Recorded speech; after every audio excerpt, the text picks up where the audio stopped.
Hello everyone, welcome back to my channel. আজকে আমি তোমাদের ওয়ার্ডে এডিটিং করা শেখাবো। তো বিভিন্ন অফিসিয়াল কাজে বা স্কুলের কাজে বা অন্যান্য কাজে ওয়ার্ড ছাড়া আমাদের কিন্তু কোনো গতি নেই। তো এডিটিংটা আমাদের জানতেই হবে, সেক্ষেত্রে কিছু পয়েন্টস আমরা কভার করব। দেখো সেই পয়েন্টসগুলো আমি লিখে দিয়েছি, যেমন ইনসার্ট করা, টেক্সটকে ডিলিট সিলেক্ট করা, মুভ, কাট, কপি, পেস্ট, ফাইন্ড, রিপ্লেস, এরকম। এরপর আমি আসছি টেক্সট ইনসার্ট করা। তা দেখো, যেখানে ওয়ার্ডে যেখানে কার্সার থাকবে ফার্স্টে, সেটাই হচ্ছে আমাদের ইনসার্শন পয়েন্ট। এইবার আমি যদি টেক্সটটাকে লেখার পর আমি সিলেক্ট করব কিভাবে, লেখাটা শেষ থেকেও আমরা করতে পারি বা প্রথম থেকেও করতে পারি। মাউসটাকে ড্র্যাগ করে টেনে ছেড়ে দিলে লেখাটা সিলেক্ট হয়ে যাবে। এরপর আমরা চাইলে যদি এটাকে ডিলিট করতে চাইলে কিবোর্ড থেকে ডিলিট কি প্রেস করলে লেখাটি ডিলিট হয়ে যাবে। এবার আমি কিছু স্পেশাল সিম্বল তোমাদের ইউজ করে দেখাচ্ছি। দেখো, 5350 লিখে অল টেক্সট দিলাম, স্বস্তিক চিহ্ন চলে এলো। 0950 লিখে অল টেক্সট দিলাম আমি, দেখো চলে আসছে ওম চিহ্ন। তো দেখো, এরপরে আমি 2706 লিখে যদি অল টেক্সট দিই তো চলে আসছে আমাদের ফোনের চিহ্ন। তো তারপর 2708 লিখে অল টেক্সট দিলে আসছে ফ্লাইট মোড। আরেকটা যদি দেখো তোমাদের 2709 লিখে যদি আমি অল টেক্সট দিই, দেখো আসছে ইনবক্স সাইন। তো আরেকটা দেখিয়ে দিই, দেখো 2103 লিখে যদি অল টেক্সট দিই তাহলে আসছে আমাদের ডিগ্রি সেলসিয়াস। এবং যদি 2109 লিখে অল টেক্সট দিই তাহলে আসছে ডিগ্রি ফারেনহাইট।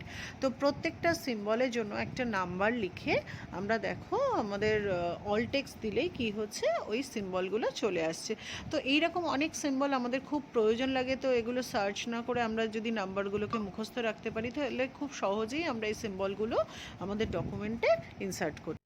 তো এরপর আমি চলে আসছি কাট, কপি, পেস্টে। তো এখানে ধরো ফ্লাইট মোড সিম্বলটিকে আমি কাট করতে চাই। তো লেখাটিকে সিলেক্ট করে নিয়ে রাইট ক্লিক করে কাট অপশানে ক্লিক করে আমি যেখানে বসাতে চাইছি, দেখো সেই জায়গাটায় কার্সার নিয়ে গিয়ে আমি যদি কন্ট্রোল ভি দিই বা রাইট ক্লিক করেও পেস্ট করতে পারি, তো দেখো চলে আসবে লেখাটি। কাট করলে লেখাটি প্রথমে ডিলিট হয়ে যায়, পরে যেখানে পেস্ট করব সেখানে আমার অপশানটি চলে আসবে। তো দেখো, আমি এখানে কলিং সিম্বলটিকে কপি করলাম রাইট ক্লিক করে। তো এবার পেস্টের জন্য আমি কিবোর্ড থেকে কন্ট্রোল ভি দিলাম। তো কন্ট্রোল সি হচ্ছে কপির জন্য, কন্ট্রোল এক্স হচ্ছে কাটের জন্য, কন্ট্রোল ভি হচ্ছে পেস্টের জন্য। তো কাট বা কপি আমরা একবারই করতে পারি, পেস্ট আমরা যতবার ইচ্ছা করতে পারি। এরপর আমরা চলে আসছি ফাইন্ড অ্যান্ড রিপ্লেস।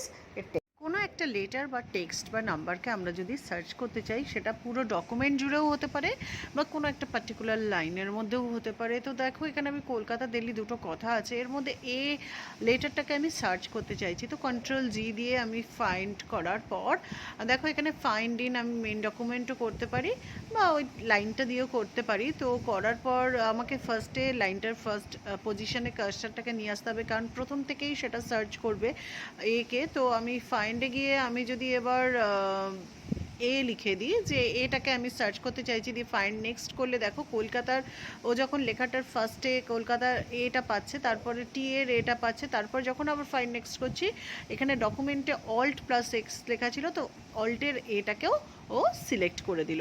এরপরে আসছি আমি রিপ্লেস।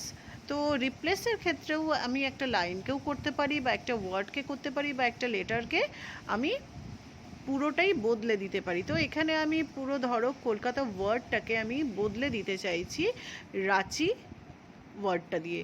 তো ফাইন্ড ওয়ার্ডে আমি লিখব কলকাতা এবং রিপ্লেস উইথ এই জায়গাটা লিখছি রাঁচি।